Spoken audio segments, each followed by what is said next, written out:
I'm here today with Andy Wells. Andy is the author of a new book titled Tried to Be Straight, Options for Gay Christians. Andy holds a Master of Arts in Christian Apologetics from Biola University. His education, coupled with his life experience struggling to reconcile his faith and sexuality, lend credibility to his writing. Andy's passion for the topics of sexuality and faith come from his struggle with self-acceptance. He knows the frustration of living as a secretly gay man and a publicly born-again Christian. Finding a solution that works without having to abandon one's faith is Andy's desire in helping others facing the same dilemma. So Andy, congratulations on this new book, and thanks very much for joining us. I'm anxious to learn more about your experience with it. Thank you, Brian. It's good to be here. So before we get into the book itself, maybe you could share with folks a little bit more about your background than what I briefly touched on. Sure. The fastest I go through it is, I grew up in a church that was extremely liberal and extremely accepting of gays. In fact, they were performing gay wedding ceremonies in the mid 70s. Their Wow. liberal positions and their left positions led to them being firebombed during that decade as well. And then in my mid 20s, I became a born again Christian. And in my and it was interesting because I hadn't really figured out what to do with the sexuality part. I just, as a born again Christian and going across the freeway to a much more conservative church, I knew that we believed that was wrong. And so I went through some reparative therapy, conversion therapy type treatment, and that didn't work. And then I started drinking. So in my 20s, I became a born again Christian. In my 30s, I became sober. In my 40s, I came out, and in my 50s, I wrote a book about it. Wow. What a saga. Yep. It's unfortunate that those are long time periods. Yes. Between each step.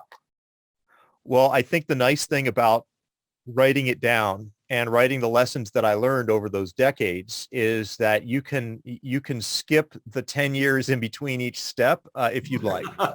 You can learn from me and you can take what helps you and leave the rest behind. And well, it had to be painful. Yeah. Though. I mean, that's just what I'm thinking. I mean, it was extremely painful. Every step was painful, and I don't wish the pain on people. I wish that they can learn and benefit without having to experience quite as much pain. Yeah, well, I think, between your book and, other things that are going on in the world at large, hopefully that's the case. So in any event, let's get to the book. Other than what you just said, is that the main motivation for writing it? I had arrived at a place in my life where I was okay with with myself. I was okay with my faith. I had found a church that fully affirmed me and fully affirmed all the parts of me without compromising their focus on the Bible or Jesus. And I was quite happy with that. And one night, it was a Christmas party. I went out to catch some fresh air on the balcony, and there was a woman who we started talking together, and I'd never met her before, but she shared with me when things got to talking about church, she shared with me about her son who, when he was 12, came out. And he told her, but they didn't know what to do because they were a member of a church that was not affirming, not accepting of gay people. It was a sin.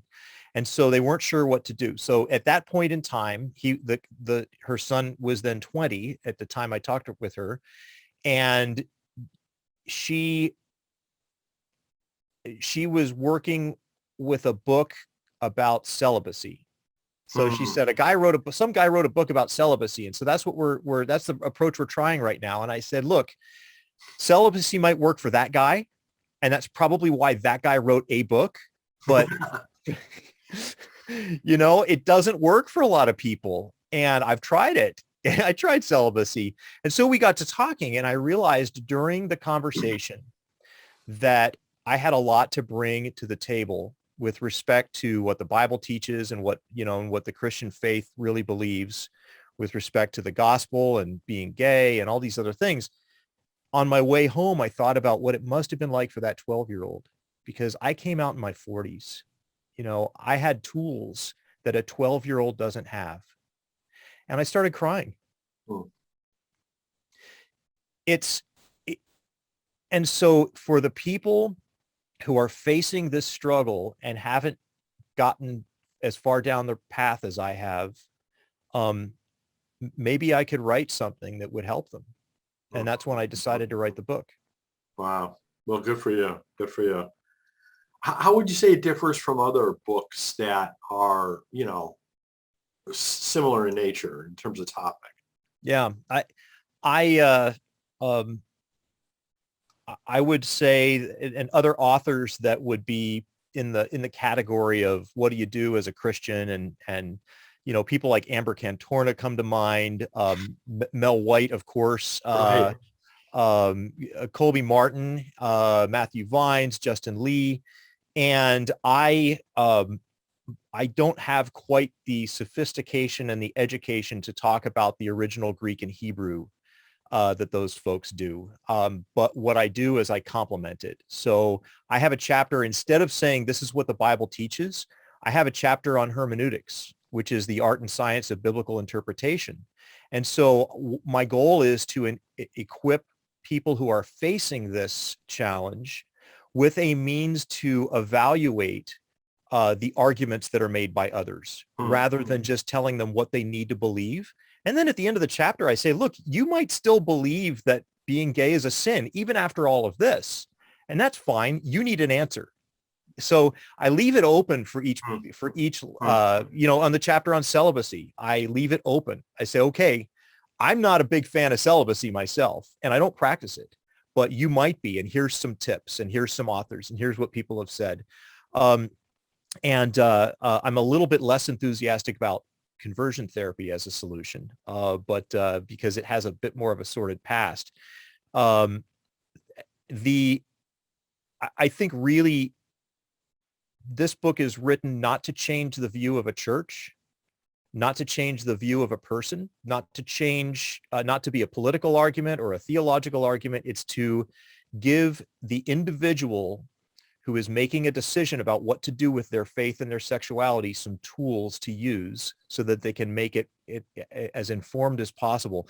And I think that's where this book complements the other books, and it doesn't compete. It doesn't compete. It doesn't replace. It really complements. I think the other thing that makes the book unique is I speak in a conservative voice. So rather than quoting, you know, a theologian that would be very affirming like Shelby Spong, I quote Billy Graham. I quote Jerry Falwell. I quote John MacArthur. You know, and so it because of my background, when I was a conservative trying to figure out what to do with all the guys I was dating, I wouldn't listen to a Shelby Spong. I'd listen to Billy Graham. I'd listen to a Jerry Falwell, but I wouldn't listen to a Shelby Spong. So using that, and I've gotten some criticism on both sides of the road for that, but I really think the people that I'm trying to reach, I think it'll resonate with. Very interesting. Very interesting. So there's a chapter in the book on conversion therapy, and you talk about the different forms of treatment. What's the difference between those different forms? I think there's very little that has changed from when the Christian conversion therapy movement began in the mid-1970s. And it began shortly after the American Psychological Association removed homosexuality as a diagnosis from their DSM-4 manual of diagnoses. So shortly after that, you started seeing ex-gay ministries starting up. And that's when Exodus International was born, and others. So over time, what happens is some wackiness gets exposed. So they repackage, change the name, and put the same strategies forward under a different name. Wow. So you had conversion therapy, but then no one wanted to be a conversion therapist because it got a bad name. And then it was reparative therapy. And then that ended up getting a bad name because somebody exposed what they actually do, which is ridiculous stuff. I mean, it's if you look at the Truth Wins Out website, they really do a good job of showing what goes on in these types of, they call it sexual orientation change efforts. Anything to try to not be gay. So so they've abandoned all hope of ever being straight. I don't know of one ministry or organization that says you can be straight, but they say it's possible to not be gay anymore. But it's crazy. Some of the organizations still do like male cuddle sessions. Like, you're going to make me straight by having me cuddle with another guy. Wow. And that still goes on. That lunacy still goes on. Hmm. So that's where I think there hasn't been a change. Don't be fooled by the fact that people say that they don't do conversion therapy. They say they don't do reparative. Now the organization that used to call themselves the National Alliance on the Research and Treatment for Homosexuality, NARTH, they now call themselves the Alliance for Choice. And they've changed it to reintegrative therapy. And it really is, it's just a repackaging. And there's a saying in the South talking about putting lipstick on a pig, and that's really what they're doing. They're just putting a new set of clothes on an old set of treatments.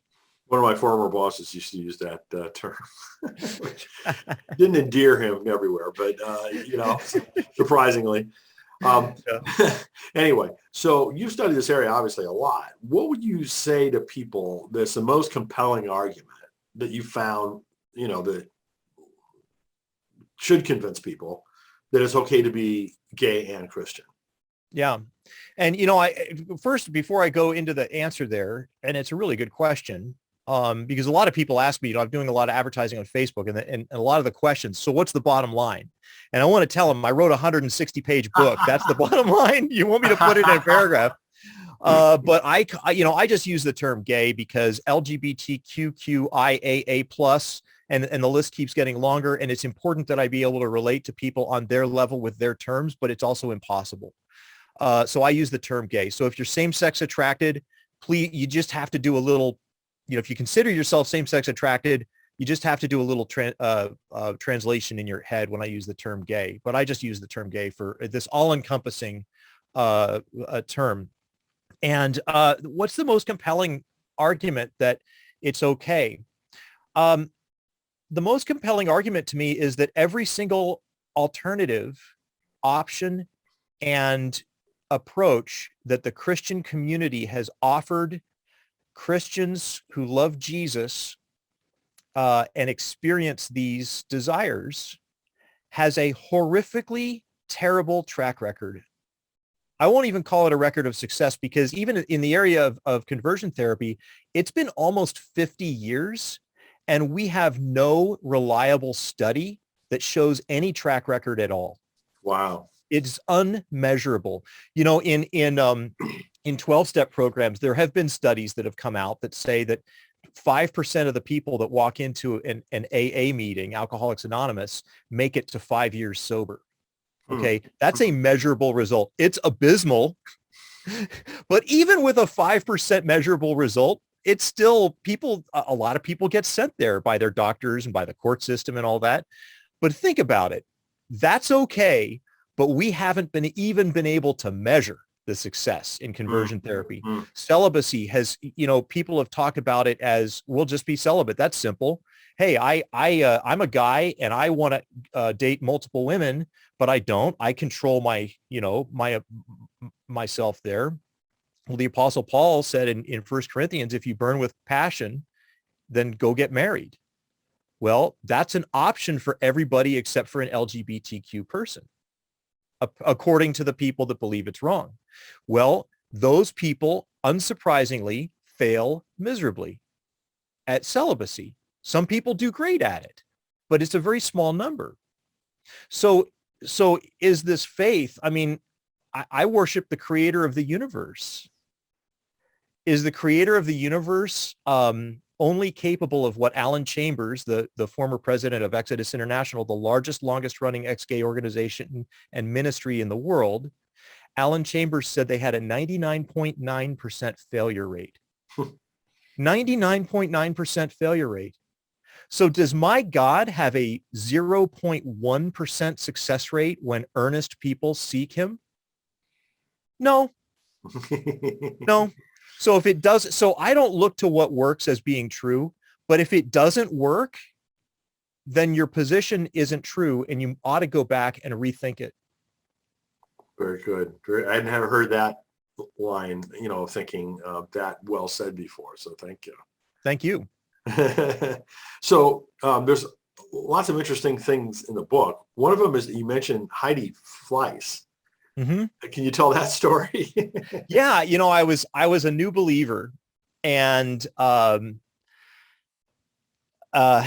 friend of mine and I were walking through Old Pasadena, and it was that area had been revitalized. You can see the Rose Parade every year. This section of Colorado Boulevard is on the Rose Parade on television every year, and Heidi Fleisch was Hollywood's madam, and she was on trial in the mid 90s for pandering and pimping and prostitution.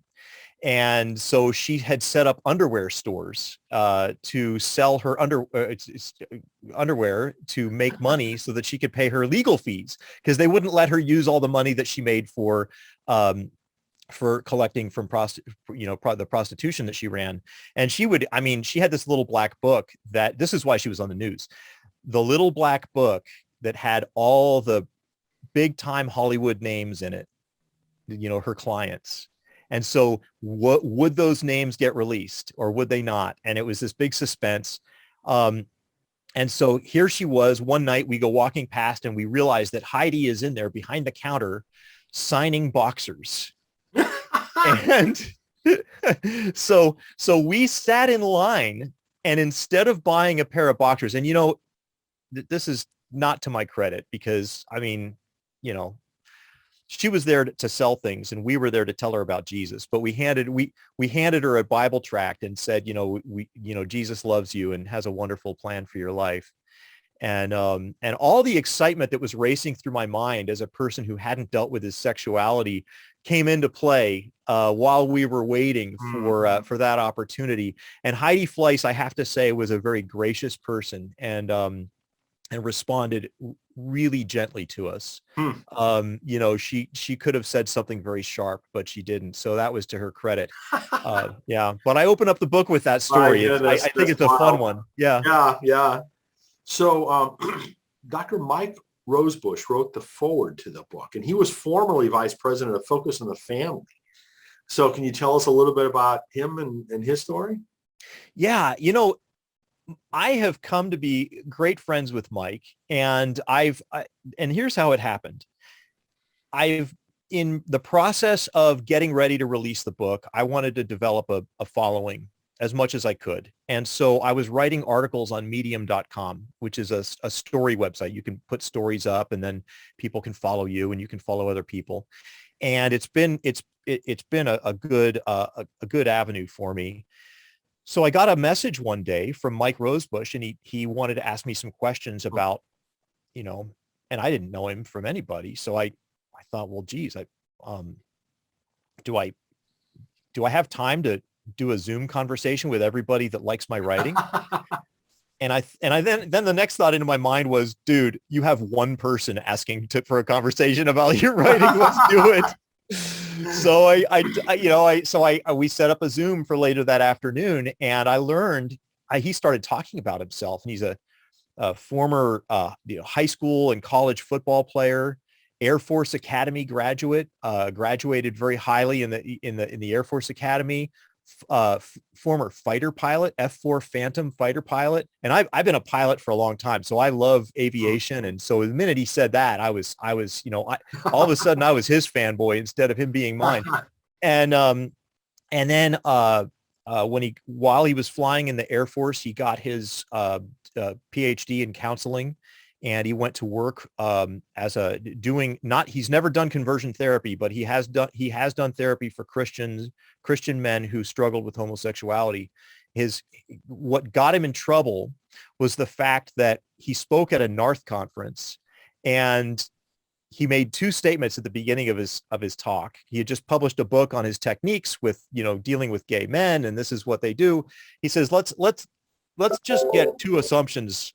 Let's just get two assumptions straight. First is, we don't know why people are gay. And that went over like a lead balloon in this room. And then he said the second thing is that conversion therapy doesn't turn anybody straight. Well, that was not well received either. So the next day he lost his connections. He was a director on Exodus International for professional counselors. He was the director of that program to connect.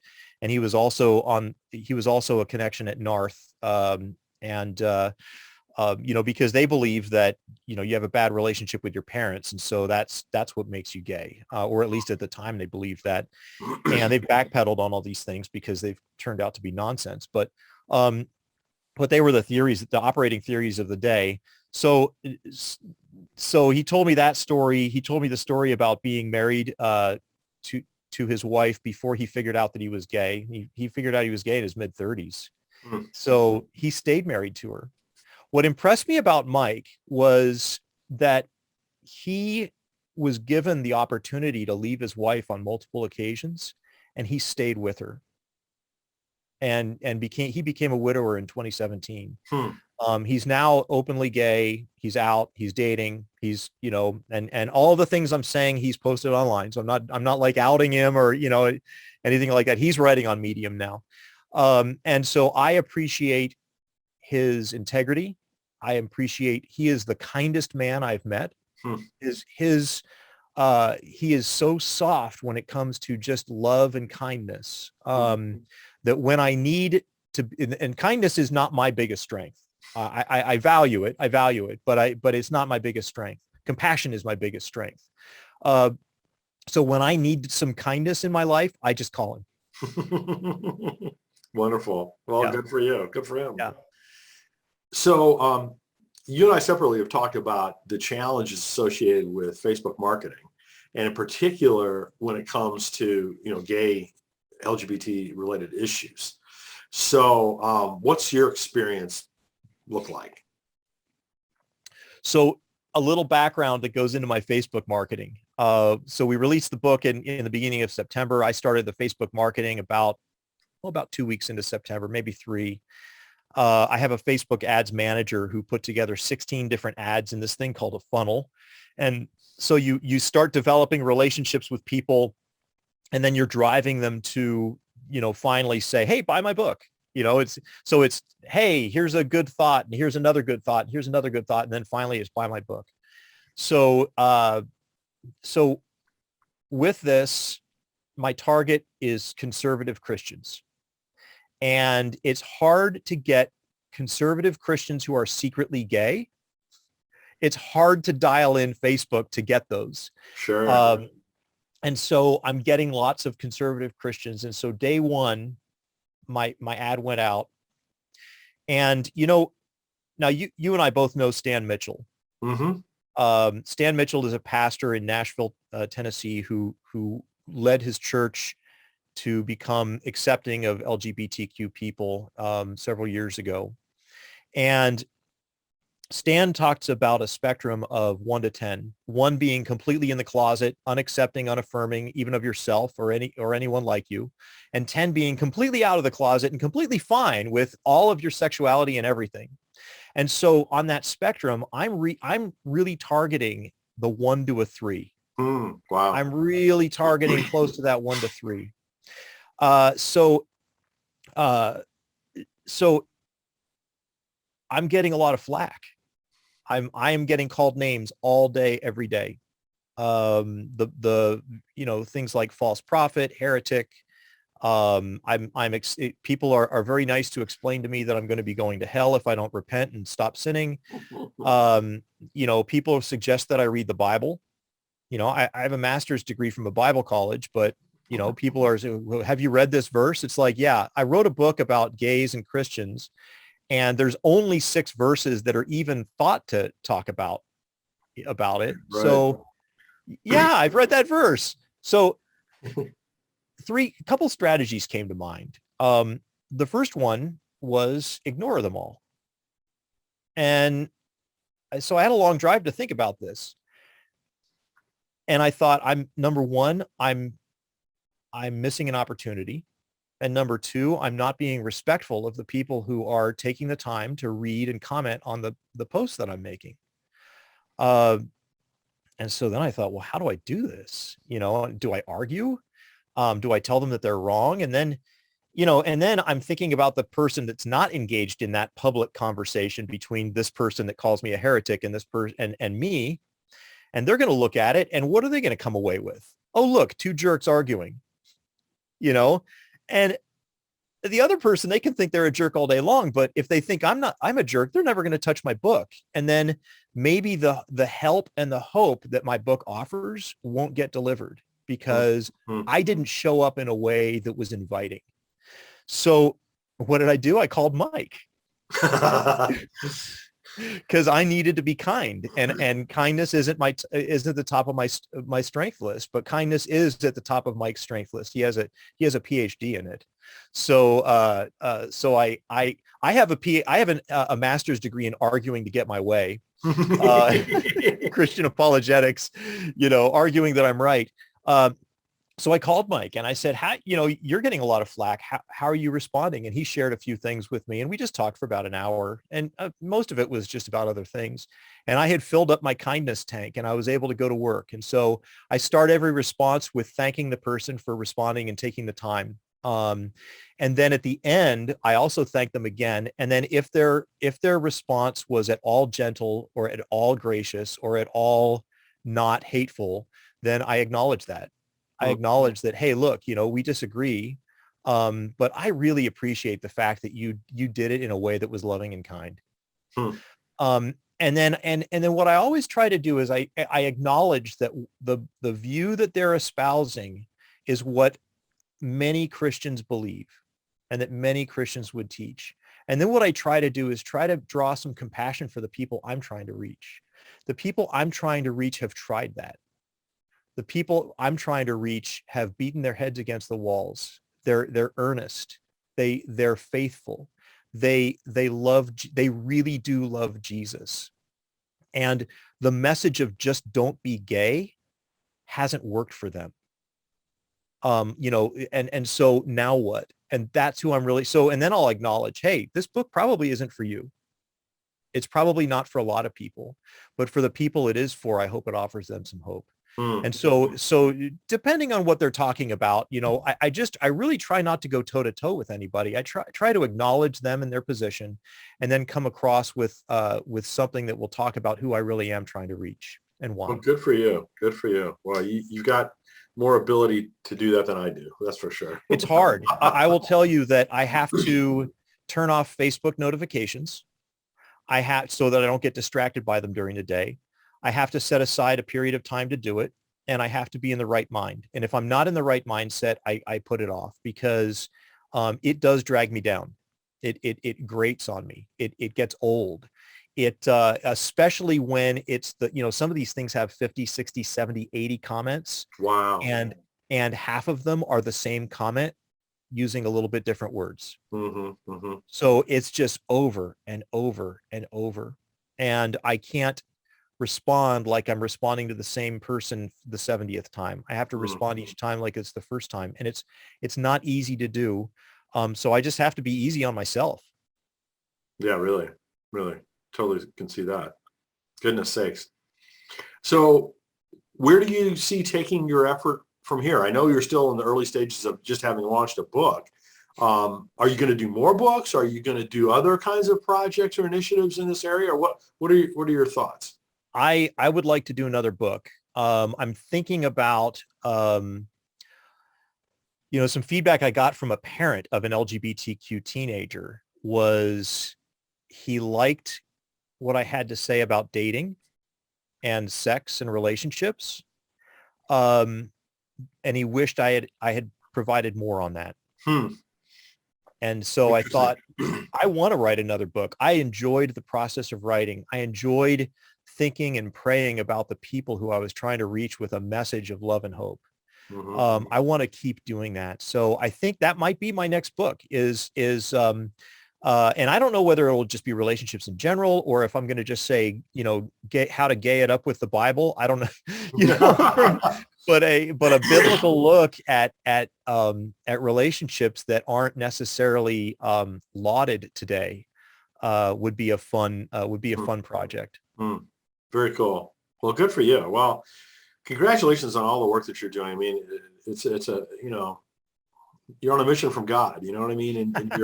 And you're like really so altruistic about it. It's just your interest is clearly just trying to help people that are struggling with, what you had to struggle with or other people had to struggle with. And so, good for you for, doing nothing other than trying to help. Congratulations. Thanks. Yeah, I think it's keeping my eye on the ball is really the key right now. And so I'm reaching out to people to try to get speaking engagements and any kind of book signings. Zoom has been a great resource. I'm doing webinars on I did my first webinar the other day on answering anti-LGBT argument or claims from the Bible. And it was very well received. So I'm going to keep doing that one. I'm going to develop another one on my next webinar is going to be on choosing a church as an LGBT person, and what to look for and what it means and why even go to church. Why is that even important for a Christian? And then, just keep going through and finding ways to make connections with people and make relationships with people and keep going in that direction. And, the book will sell itself, but if I keep making the meaningful connections and meaningful relationships, I think everything will work out the way that it's supposed to. So. Yeah. And I mean, I think you're really wise in that you're realizing the book is not the only avenue of communication to help people, right? You're doing the podcast, you're doing the webinars, you're doing, several different avenues of communication, all of which are, effective to different people, different ways. So, why just limit it to one, right? I mean, it's really wise to branch out like that. So I'm glad to hear that. It's interesting. A lot of people will say something and I'll resist the urge to say, just read my book. Yeah, I know. I hear some people say that too, it's like, but anyway, so what's the website address for people to go to? It's triedtobestraight.com. Okay, great. Yep. That's straightforward enough. Good. Well, and you can get everything off of there. It's also the book's available on Amazon, on Kindle, and in paperback at this point. I'm going to come out with an audio book, it probably in a month or two, as soon as I can get to reading it. Well, that'll take some time, but you've got a very good voice for it. So I think that'll be well received too. Well, Andy, thanks again for joining us. Congratulations on your book and all your fine work. And please, keep us posted on things. Thanks, Brian.